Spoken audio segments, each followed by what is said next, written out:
तो बढ़ते हैं हमारे नए topic, how to multiply decimal. अब इसमें भी डेसिमल का जो रूल्स है वो यही है कि multiply as if no decimal points then count total decimal place. कि हमेशा हमें जब भी हम मल्टीप्लाई करें तो हमें ऐसा मानना है कि डेसिमल लगे ही नहीं है और उसके बाद डेसिमल प्लेसेस को गिन लेना है। जैसे मान लीजिए कि अगर एक नंबर है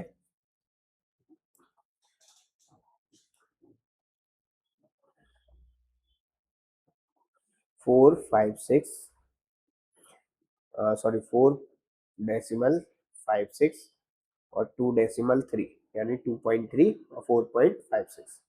अगर आप इसका मल्टीप्लाई करते हैं तो आप सिंपल इसको यही मानेंगे कि यहाँ 456 और 23 लिखा हुआ है, बिना डेसिमल का नंबर लिखा हुआ है। और जब आप इसका मल्टीप्लाई करेंगे तो आपको आंसर इसका मिलेगा कितना? इसका आंसर आएगा 10488।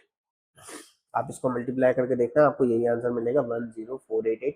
अब इसके बाद आपका काम होता है वो ये होता है कि आपको हर नंबर में डेसिमल्स गिनने हैं कि मतलब डेसिमल्स के बाद कितनी डिजिट है।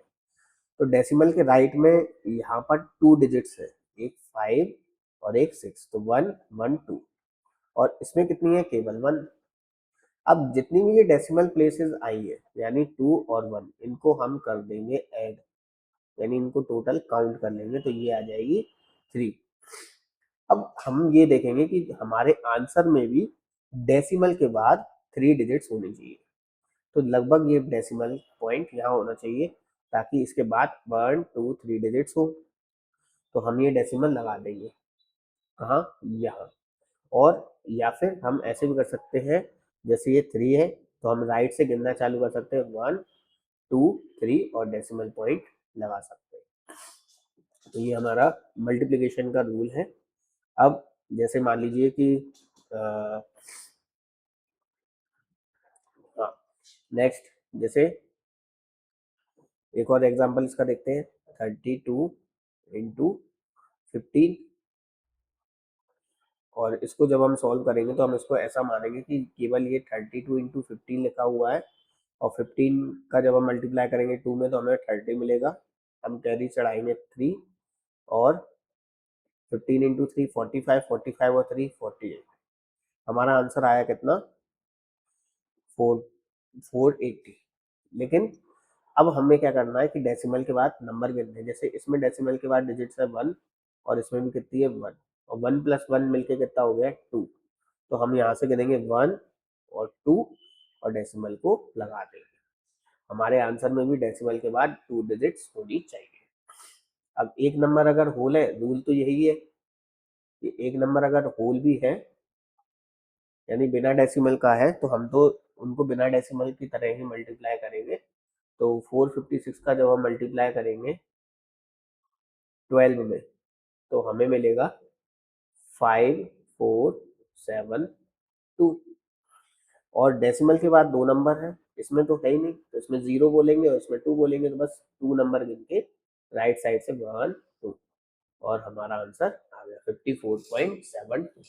तो इसमें डेसिमल के बाद 2 नंबर है तो हमारे आंसर में भी देखिए डेसिमल के बाद 2 नंबर है। अब ये 0 नंबर जिस तरीके से हम मल्टीप्लाई कर सकते हैं, तो जैसे मान लीजिए 0.25 और इंटू 0.4। तो यहाँ पर ये 0 का अगर शुरू में लगे हुए हैं तो इनका कोई मतलब नहीं होता। ये सीधा 25 लिखा हुआ है और ये सीधा 4 लिखा हुआ है, तो 25 इंटू 4 हमें मालूम है कितना होता है? 100।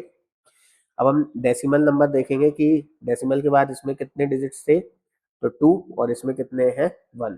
तो 2 प्लस 1 मिलके कितने हो गए? 3। तो हम यहाँ से नंबर गिनेंगे 1 2 3 और इसके पहले एक डेसिमल पॉइंट लगा देंगे। और इसके पहले भी अगर हमें एक 0 लगाना है तो हम लगा सकते हैं। तो हमारा आंसर क्या आया? 0.100।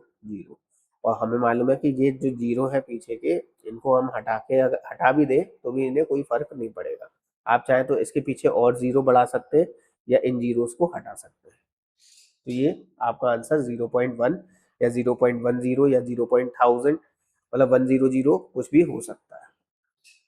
अब नेक्स्ट हमारा है 0.6 इंटू 0.07।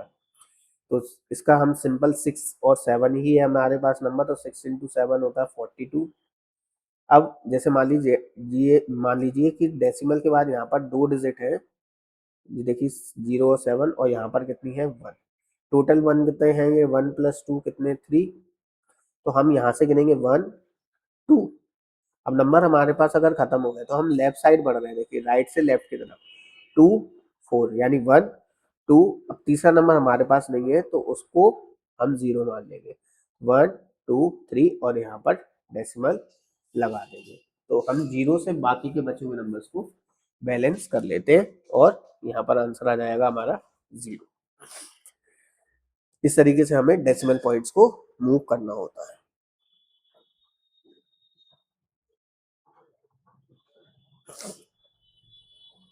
तो ये हमारा डेसिमल का मल्टीप्लिकेशन पूरा खत्म होता है, और नेक्स्ट वीडियो में हम इसका डिवीजन और देखते हैं। तब तक के लिए थैंक यू।